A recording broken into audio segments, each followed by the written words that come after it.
Malaysian 370, contact Ho Chi Minh 120.99. What was the last thing he said to you? I want you to keep my wedding ring and watch. And I said, oh, don't be stupid. You know, you're going to be fine. Sorry. Tonight, finally, the incredible truth of MH370.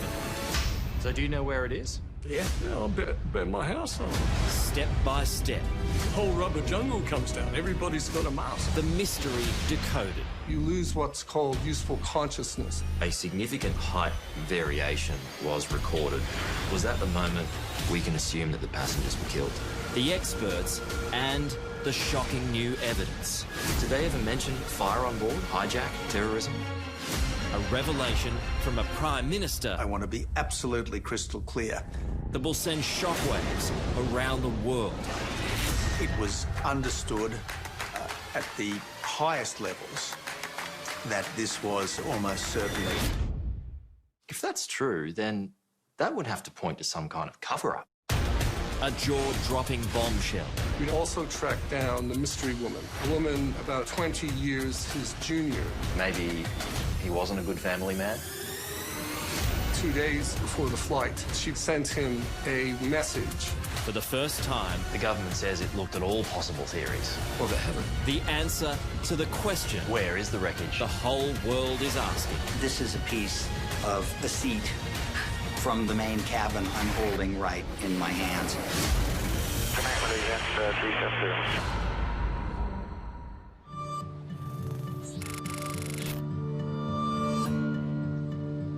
In the history of aviation, there's never been a mystery like Malaysia Airlines Flight 370. It's so significant that that flight number, MH370, is known by most people.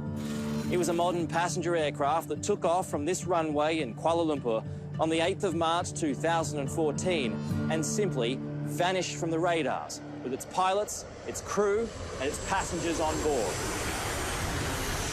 Even today, no one knows where it is, but much more is known about what happened, the alleged cover-ups, the investigative failures, and the possible motives of a pilot in command.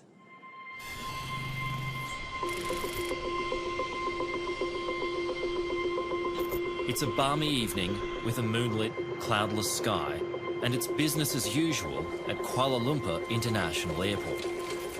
Nothing seems out of the ordinary. Not the planes on the tarmac or the passengers in the terminal. Among those passing through security, Captain Zahari Ahmed Shah, followed by First Officer Farik Hamid, the pilots of MH370. One a junior, the other a veteran. He has been flying on 777 as a captain since 1998, and he has clocked well over 16,000 flight hours, so a very senior captain. Just after midnight, as this security vision shows, the last of the 227 passengers and 12 crew members board the Boeing 777. New Zealander Paul Weeks is among them. He's on his way to China for a new job in the copper mines.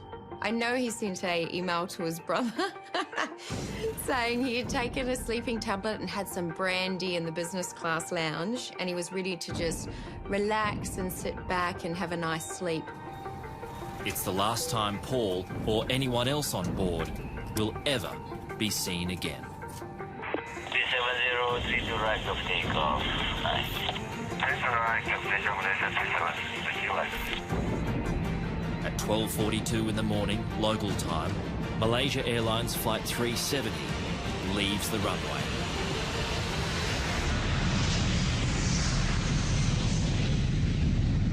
Weather conditions are fantastic. It's a really dark night, and it's about 1:15 in the morning. It flew absolutely normally for the first 40 minutes.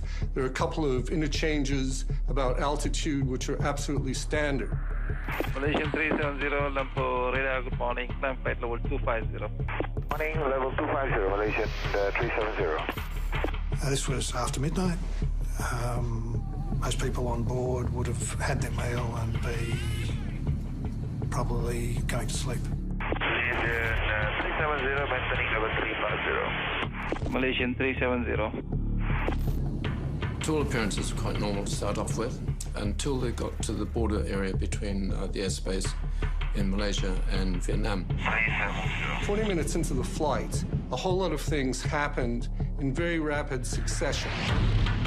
It's now 1:19 in the morning. MH370 is about to cross from Malaysian to Vietnamese airspace, which means responsibility for the aircraft is handed over to air traffic controllers in Ho Chi Minh. But before it crosses from one air traffic sector to another, a final goodbye and some famous last words. Good night, Malaysian 370.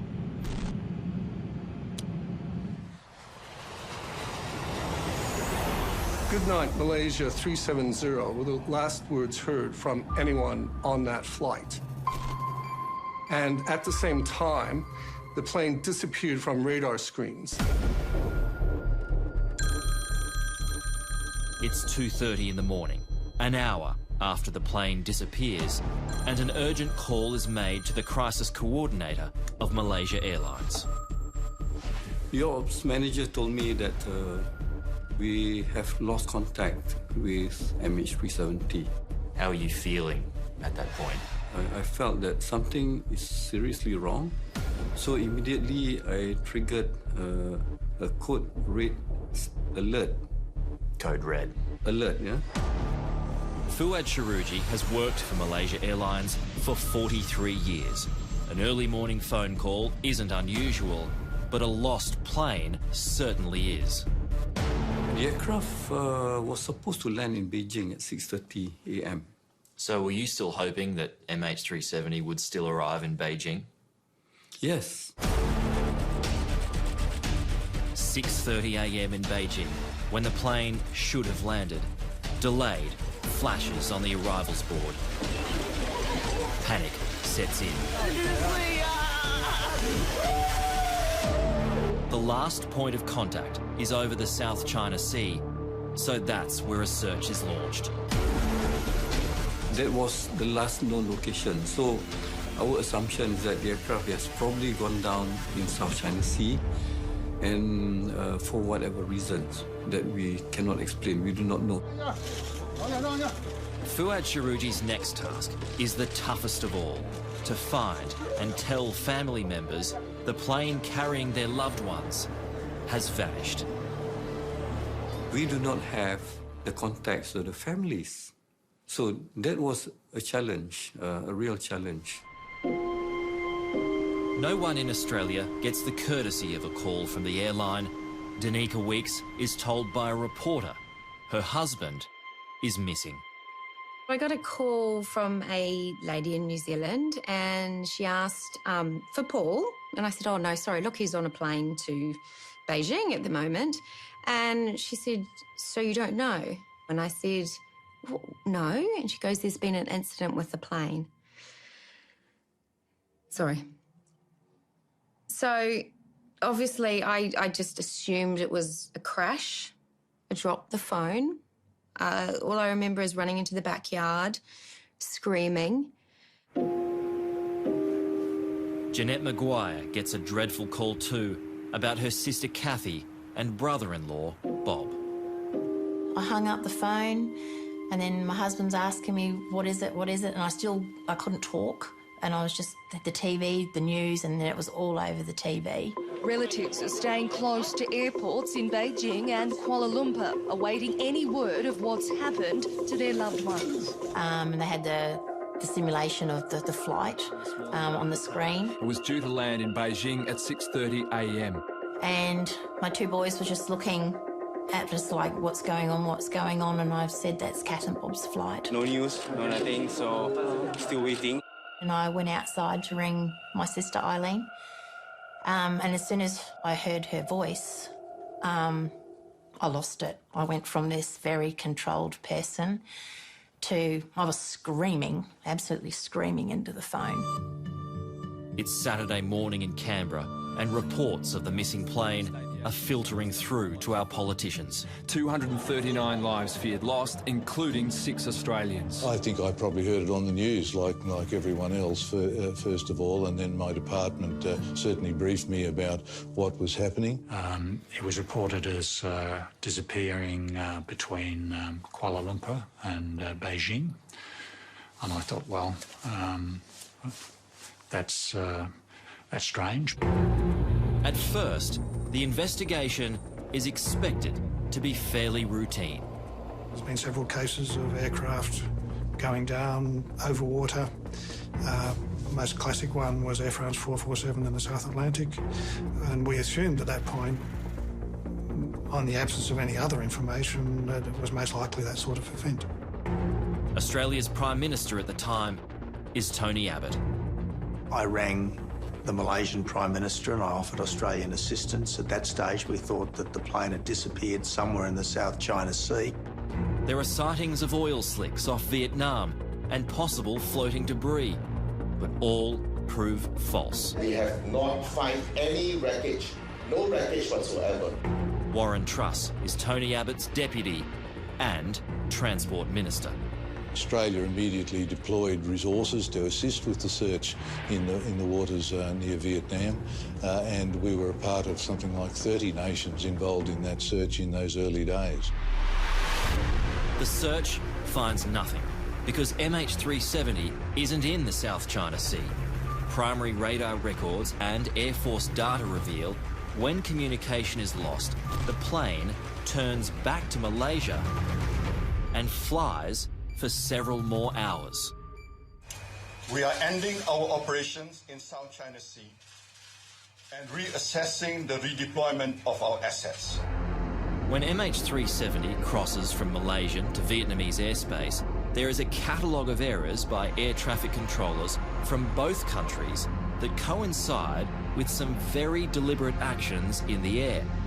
The transponder was turned off, ACARS was turned off. All the communication equipment was turned off so that the aircraft went dark. That means you're not visible on civilian radar. And essentially, if you're not visible on civilian radar, nobody can see where you are. And that caused a great deal of confusion and panic among the controllers in Vietnam and Malaysia. Air traffic controllers in Ho Chi Minh should have made contact with the plane within 5 minutes of MH370 crossing into its airspace. It takes 20 minutes before they act. No one's monitoring in a live fashion the primary radar screens. Everyone's asleep on the ball. In fact, it turned out that the Thai air traffic controllers were paying attention, saw this aircraft, but thought, oh, well, it looks like it's going back into Malaysia, and decided it was Malaysia's responsibility. So if it was a deliberate tactic, that tactic worked. It confused the two countries' air traffic controllers. 2 minutes after communication is lost, MH370 takes a 40-degree turn to the right and then banks left with a long and deliberate 180-degree turn, meaning the plane tracks almost directly back across the Malay Peninsula. Manoeuvres only someone flying the aircraft can implement. To achieve that turn, the aircraft could not be flown on the automatics of the aircraft. So you'd have to take the autopilot out. The autopilot would have flown itself to its programmed destination, Beijing. It didn't. Someone reprogrammed the flight management system computers. Data shows once the plane flies across the Malay Peninsula, it turns around the island of Penang, flies up the Malacca Strait, and across the Andaman Sea. It's even seen on military radar, but no one acts. The military radar spotted the plane, but they assumed that it was a friendly aircraft. And that was the reason that they did not do anything about it. Are you happy with that excuse? No. What should they have done? Well, they should at least check. We should have checked with the civilian, Department of Civil Aviation. But what could they have done? The least they could do is to intercept the flight and to find out what happened to this flight. If that was Australia, wouldn't you send a plane up? Isn't this odd? You have some plane which has no calling card flying through your airspace. If they had gone up, we wouldn't be living this nightmare. As the Malaysians lurch from one bungle to the next, MH370 continues on its journey to nowhere. I think the initial response by the Malaysian government was, shall we say, it took them a while to get organised. Are you suggesting that the Malaysians could have done better? Is that where some I think they blame could have done has... better. No, I think initially their coordination was lacking, and that's a fact of life. Did they stuff it up? Well, I think that's too strong, but there are certainly cultural issues that were associated with it all, and also, and I think this is a very, very important point, families wanted answers to questions, and no one had the answers.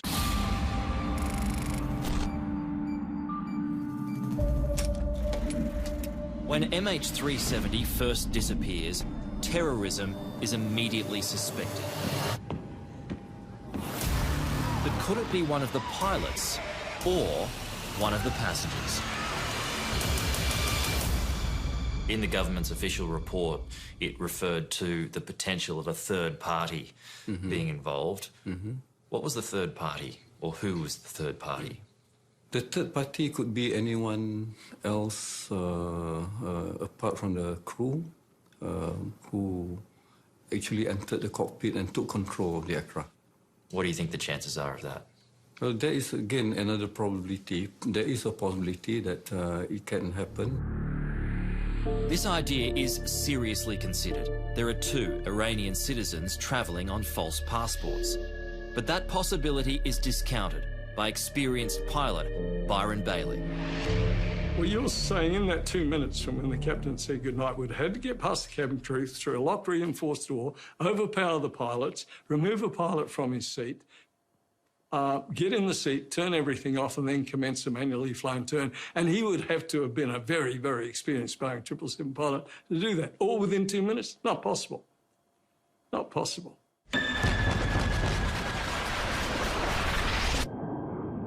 The 2 passengers are asylum seekers trying to get to Europe. They have no motivation or the experience to carry out such a deadly plan. And while pilot Captain Zahari has political links, no group has ever claimed responsibility for the tragedy. It's highly unlikely to have been a terrorist event.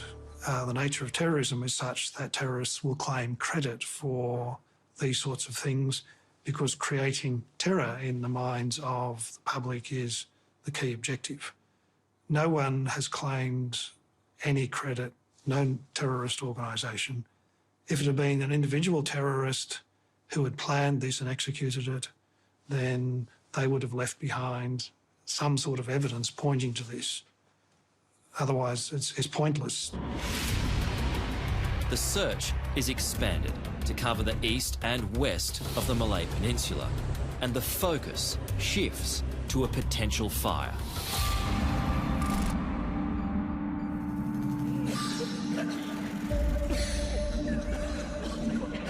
The second theory is that there was an onboard fire. The captain made some attempts in this partly burnt out cockpit to try to fly it, but some controls were burnt out, the communication systems were burnt out, and he tried going this way, that way, but eventually he ran out of oxygen or just decided that the case was lost and turned the aircraft south, where he knew when it crashed no one was going to be hurt on the ground. So it was a noble attempt to move the plane away from land. That's right. So that only those on board would have died. That's right. On the 2nd of September 1998, Swiss Air Flight 111 crashed into the Atlantic Ocean off Nova Scotia. Gee, it's hard to believe that's all that's left of a seat, huh? It was brought down by a fire which started in the cockpit and and rapidly spread until the aircraft lost control. All 229 people on board were killed on impact. There wasn't anything anywhere near recognizable as a flap or a flaperon in that crash. It was just millions of small bits. In their own unfolding crisis, Malaysia Airlines considers the possibility of a fire on board MH370. Maybe the plane is continuing as a so-called ghost flight with nobody at the controls. I believe that there was fire on board the aircraft would have gone down. I completely rule out that theory.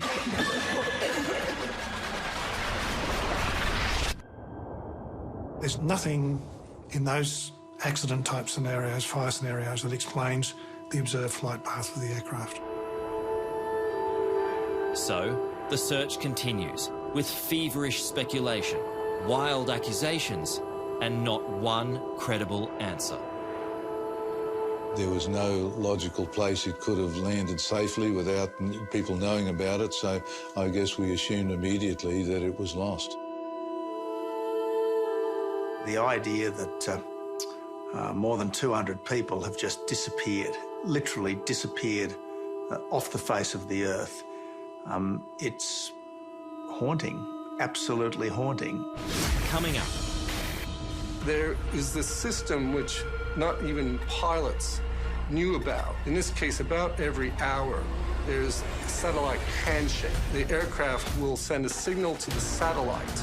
I didn't know about that. He wouldn't have known about that. And no one would have known about that. What happened was a result of planned and deliberate action.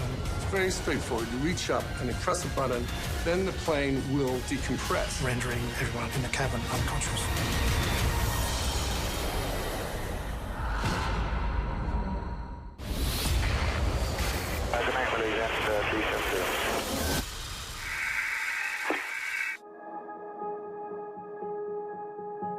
Danica Weeks was lucky in love.